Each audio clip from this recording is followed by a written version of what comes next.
muri yeZimbabwe tinokuchingamidzai zvekare mune chimwe chirongwa chema Secrets and Confessions. Kuri sei kwose kwamungava muri kumativi mana enyika, tadzoka zvekare nemamwe messages. Kuri seiko kumabasa kwamuri tadzoka zvekare nechimwe chirongwa.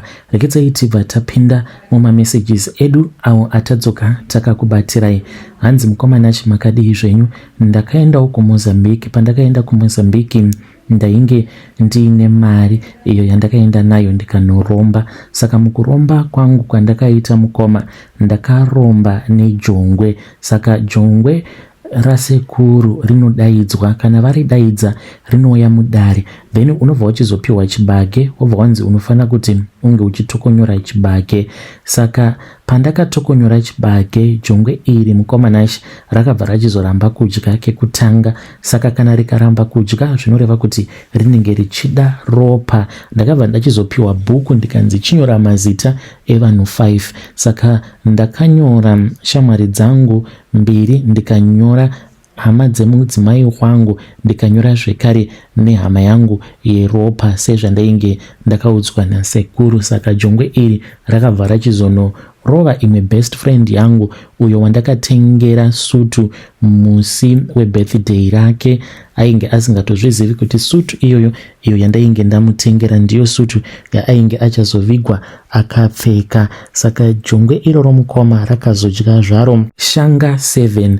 Saka pa7 years mukuromba uku kwandakaita ndava ne2 years kubva zvandakabva kuMozambique, kwasara 5 years. Akomanaka pandainge ndichitambura ndaiona sekunge mazuva asingafambi, but mazuva anofamba. Izvezvi ndiri kuti kana ndikakalkuleta ndiri kutanga kuzvibvunza kuti saka ratova rimwe gore kairi. Nhai mukoma, apa tarirai muone kuti tatova muna September, ratova rimwe gore rava kutoda kutopera.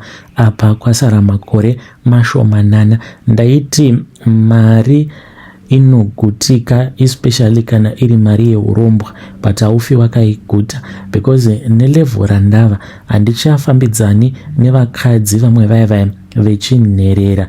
Ndinofambidzana nevakadzi vamwe vekuti mukadzi waunenge uchidanana naye zvimwe kuda anenge ari kana kuSpain uko. Ndine umwe murungu ane imwe sele yekuti kana achifamba akafuratira, kana akapfeka zvekuti haukwanise kuona ganda rake, unokwanisa kuti uyu munhu mutema nekuda kwesele yaainayo. Asi kana akazocheuka unotovhunduka kuti kokune varungu vane sele yakafuta kudaro. Ende munhu akadaro mukoma will never come cheap. Fungai kuti munhu uyu anobva kuSpain achiuya kuzoona inini kuno kuSouth Africa. Kana akauya kunoku panotobuda mari refu. Ndaitombomunyengerera hangu kuti tinofana kuti tinge tichizvara mwana, amenowo kana zvikaita, amenowo kana zvikasaita, but ndinomuchengeta. Too bad koimo muno muSouth Africa macho mukoma munoti ndiri kumboita zvekutamba here. Ndine imba yangu imwe yandiinayo kuMidrand, iyo yandinoti Slaughterhouse. Basa reimba iyoyo nderekuti ndinongoendesa vasikana avo vandinenge ndichida kurara navo chete, ende vakadzi vose vandinorara navo nekuda kwekuti ndezvemishonga handitendedzwi kuti ndinge ndichirara navo vakadzi ivavo ndichishandisirana dziviriro navo. Ndinotofanira kutoti ndinge ndichitorara navo direct, kuitira kuti mishonga yacho mukomanashe inofanira kuti inge ichitonzwa nyama tunyama pandinenge ndichirara nemusikana uyo wandinenge ndichazoshandisa pamarituals angu. Ndiyo secret yangu iyo yandiinayo. When you post my story you will tell me, ndichange ndichizotevererawo ndiri mucomment section. Vedare ndo message iyo yandakatumidzerwa ichibva kuna mukoma vedu. Ngatizamei kuti tinge tichitaura navo mukoma vedu ava mucomment section.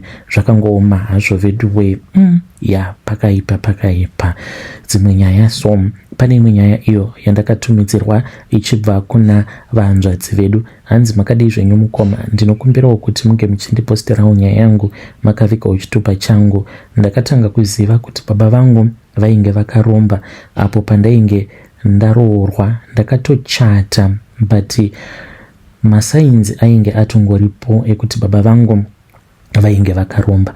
Baba vangu vakaberekerwa mumhuri yeushe, saka mune vanhu vakawanda vakaromba. Sekuru vanobereka baba vakabva vachizotora nyoka.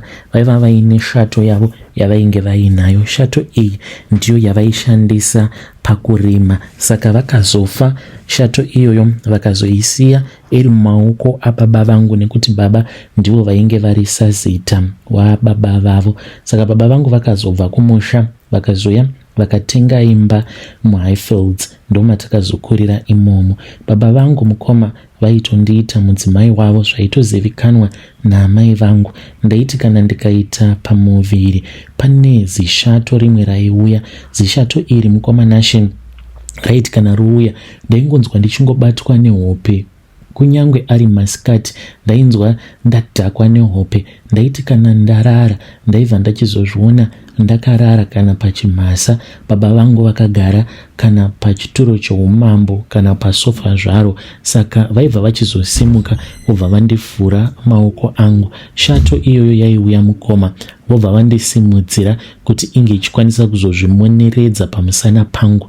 Yaiti kana yazvimoneredza pamusana pangu saizvozvo yaibva yachizotanga kusvina, ichindisvina dumbu rangu zvekuti ndaitosvika pakutozvara mwana mukoma. Ndaingoti kana ndazvara mwana kudaro, shato iyoyo yaibva yachizotora mwana yobva yamuminya, yobva yanyangarika kana yapedza kuminya mwana uyo wandinenge ndakatakura.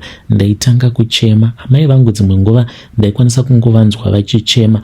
Vaiwanzokupinda mutoileti yemaroja, vopindamo vozvivharira voita sekunge munhu ari kuklina zvake toilet apa vanenge vachichema.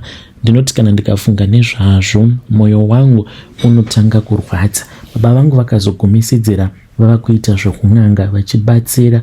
Kungoti zvenyu vanhu hamuna chamunoziva. N'anga idzi dzamunoti munovimba nadzo, dai maiziva kuti dzinenge dzakatoromba. Baba vangu vainge vobatsira vanhu, vachibatsira vanhu kudaro mukoma Nashe. Vanhu vaitouya pamba vachibatsirwa, vachitovatengera dzingava dziri motikari kana mombe. Vakazogumisidzira vava nehumwe hupfumi hwainge hwakawandisa. Saka ndakazoti ndaroorwa mukoma kutoti nhumbu ingabata, yakati yaramba kubata. Baba vakabva vachizondifonera vakati dzoka kumba. Ndakadzokera kumba, ndipo apo baba vangu pavakabva vachizondiudza kuti ivo vainge vakasiyirwa nyoka nababa vavo. Vakabva vanditi ndinofanira kuti ndinge ndichiita zvandainge ndisati ndakamboita newe. Baba vangu vakaenda kwamachipisa vakanohaya hure. Vahaya hure kudaro ndokubva vachizoenda neni nehure iroro kuloji. Vakabva vachizotanga kurara neni kuSim 2. Zvairwadza sei mukoma Nashe. Apa vakandirambidza kugeza, because ipapo mukoma apo pavakanditi vainge vachida kuenda neni kuloji, handina kunge ndakaziva kuti zvainge zviri zvekunonoitana bonde. Saka ndakangoenda. Pandakaona kuti vaida kuita neni bonde apa vachida kuita zvekare bonde nemukadzi wavainge vabva naye kumachipisa aitoitawo zvekutotengesa muviri wake, ndikati baba chendisiyai ndimbogeza, mungakwanisa kurara neni ndiine tsvina so here? Vakanditi ndikutokuda wakatodaro. Baba vangu vakatanga kurara nehure iroro mushure mekunge vari bhadhara. Vakangoburitsa chikwama chaiva nemari yakawanda vakachikandira kune hure ravo. Rakabva rachizoverenga mari, ndikaona richigutsurira mumusoro. Rakatotanga kutovhura magadziko aro. Vakati no, ndinotanga nemwana wangu. Mukoma Nashe vakarara neni kuSim 2. Zvakandirwadza sei, ndaita sekunge ndiri kubayirirwa minzwa kuSim namba 2. Varara neni kudaro mukoma vakatanga kundidya kumashure kwese uko.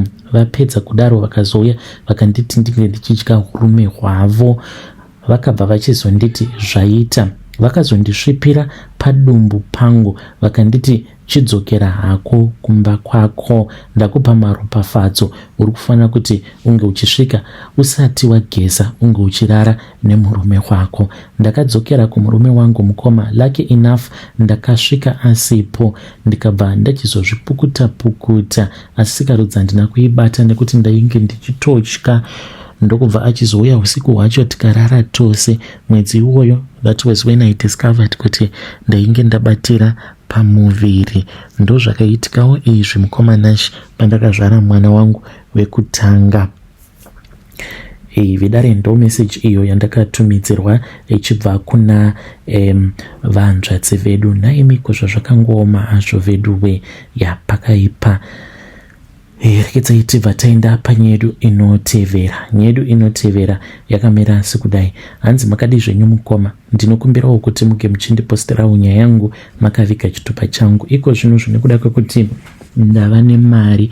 Murume wangu ex-husband ari kuti ari kundida, anoda kudzoka muupenyu hwangu. Handizivi kuti do you advise me, can you give me your own opinion paconfession yangu, zvekare muzondikumbirirawo kune vedare renyu kuti vange vachizondipawo miono yavo.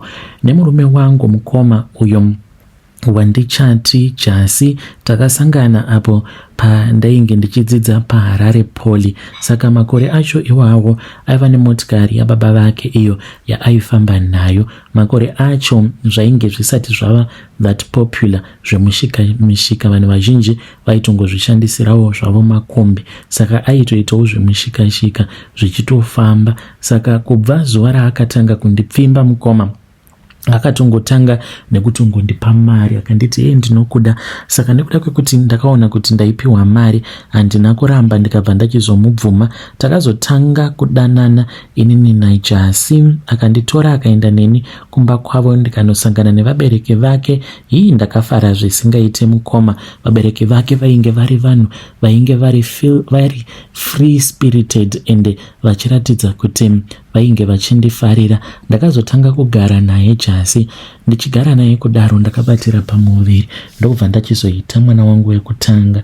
Ndakati ndapora paakatanga kurara neni mukoma, ndipo apo paakati kwandiri, kubva zvawakazvara hauchandinakiri. Mukoma, ndakarwadziwa. Ndikati saka zvauri kuti handichakunakiri, uruda kuti ndinge ndichiita sei? Akabva anditi ndangoti uchingozviziva kuti hauchandinakiri chete. Saka akazotanga kundihurira mukoma, akandihurira zvimwe zvainge zvichipisa vanhu tsitsi. Ainge ava kusatengawo chikafu. Apa vabereki vake they then betrayed me because apo paakatanga kudanana noumwe musikana vakabva vachizotanga kumufarira vachitoti ndiye ainge ari muroora wavo iyeye mutsva, nekuda kwekuti ainge ari wechidiki. Apa ndainge ndava kutoonekwa sekunge ndainge ndava chembere, nekuti ndainge ndachembedzwa nenhamo. Apa bhodhi yangu yainge yakazvinakira yandainge ndiinayo ipapo mukomanashi, nekuda kwestress bhodhi ndainge ndisisina yainge yapera. Mukoma, ndakaramba ndakagara nemunhu. Ndakatanga kushungurudzwa. Aifamba achiudza vanhu kana pamba patainge tichigara, achivaudza kuti mukadzi inini ndakaramba kudhara, ende mukadzi uyu ndiye zvake achiri akagara pamba pangu, but inini handichamudi. Mukomanashi umwe mukadzi akazoya kwandiri, she was a single mother, akati I can see what you are trying to do. Uri kuti murume wako unomuda, that one I respect. Nesuwo tichizosiya marriage hakusi kuti varume tainge tisingavadi, but takasvikawo pakuona kuti hazvichaiti marriage yacho haisi kutoita zvachose. Ndaingoshungurudzwa just like what used to happen to you. Akandipa hope mukadzi yeye, akanditsvakira basa. Ndakatanga kushandira vamwe mother vaivhaira mukomanashi. Apa she was happily married. Mukadzi yeye aiti kana akatanga kushora masingle mother, so apa ndaigara kumba kwake.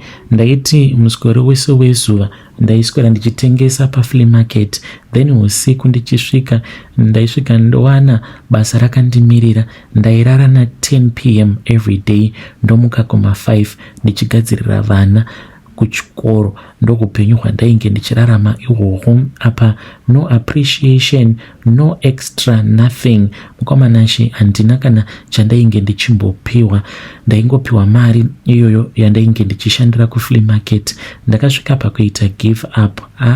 Sa-ex-husband paakazonzwa zvichinzi ndainge ndava kugara mumesina ndichishanda mumaprazi, mukoma zvainyora kufacebook. So kana ndikazvifunga, it is just that makore acho iwawo ndainge ndisina foni yaikwanisa kuitawo screenshot, but mukoma aitaura zvaainzwa kuda. Aikwanisa kungoposta mapictures angu apo patakatanga kufambidzana ndichiri kugara kumba kwevabereki vangu, akabva achizotanga kuposta mapictures mamwe aaitora kufacebook kwangu pandainge ndava muSouth Africa. Upenyu hwakandiomera mukoma.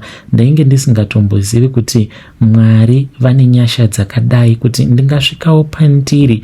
Ndaiva chiseko chenyika mukoma kana vabereki vangu so vakasvika pakuitwa chinhu chisina basa neex-husband. Vaipota vachimbotorerwa mwana, vomboramwirwa mwana wacho, kana varamwirwa mwana vouya votorerwa vobva vanzi vanhu vanoda kudya stereki. Izvezvi muri kundiudza kuti mwana wangu haana chikafu, ndipei mwana wangu, mapenzi evanhu. Ende zvose zvaaiita ainyora kufacebook, mufunge zvenyu zvinhu zvakadaro. Saka ndakangoramba hangu ndichishanda mumaprazi. Apa zvinhu zvangu zvainge zvakaoma. Upenyu kana hwakaoma mukoma, hakuna kana anokuda, ende unosara usina kana shamwari, because everyone will be saying kuti you are a failure. Vanhu vakazototanga kutobudikira mushure mekunge ndazoroorwa nemurume ane mari. But I will never forget how everyone, even my own siblings, they abandoned me when I was poor. Amai nababa vangu chete ndivo vega vakaramba vachingondida. Saka ipapo mukomanashi ndakazobva mumesina noumwe musikana, tikabva tachizotanga kugara muJoburg, ndichingotambudzika chete. Ndikati ndoita sei? Ndoita zvekutengesa muviri wangu. Ndakaenda ndikanochema kumba kwevamwe pastor, but vemuSouth Africa. Ndikati pastor, ndafunga hangu kuti ndinge ndichiita zveprostitution kuHillbrow uko, because upenyu hwangu hauna kana direction. Ndiri kushanda, ndaishanda dzimwe nguva mari yacho kuti uone kuti iri kuitei, hapana, maproblems after maproblems. Saka ndakazoitawo breakthrough mushure mekunge vanditi you have to go on a 5-day of prayer and fasting. Ndikaita saizvozvo, but mhinduro yaMwari manje zviri tricky manje, because haina kuuya gore iroro mukoma. Ndakatomboramwa kuenda kuchechi, but ndaingonamata hangu mumba. But ndaimbova nedzimwe nguva dzekutoti ndaitongozvidza kuti Mwari I don't think kuti muriko nematambudziko andiri kusangana nawo. Saka ndakazowana basa. Ndawana basa ndo pandakarangarira kuti pastor vaive vakandiudza kuti nerimwe zuva ndiri kukuona uchipinda nepamwe pageti, but pageti apa pauri kupinda napo uri kutoshandisa mafingerprints ako. Pamba pauri kunoshanda ndazoona wazoroorwa nemurume iyeye. So I then got a job mukomanashi, ndawana basa paya. Ndipo apo pandakashanda only 1 month.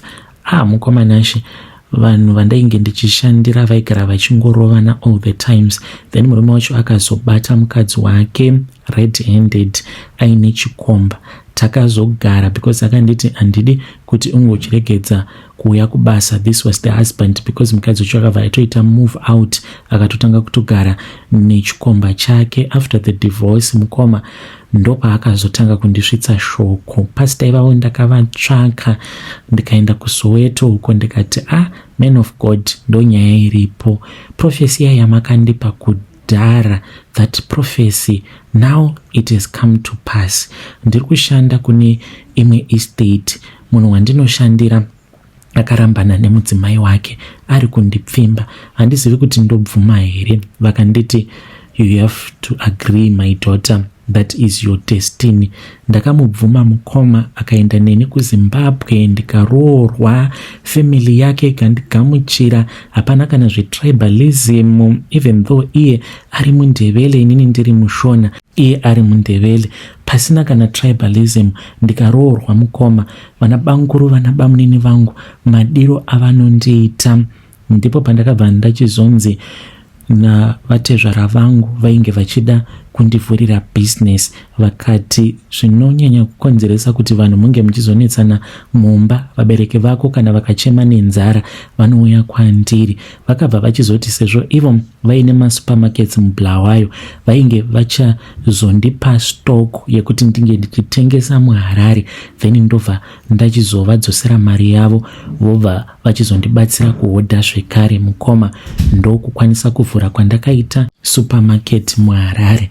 Fast forward, mukoma, I'm a businesswoman. I'm always moving up and down. Apa ndine mwana na X, saka X ari kushandisa mwana, is trying to get back into my life. Ndiri kutsvakawo advice kubva kune vedare renyu.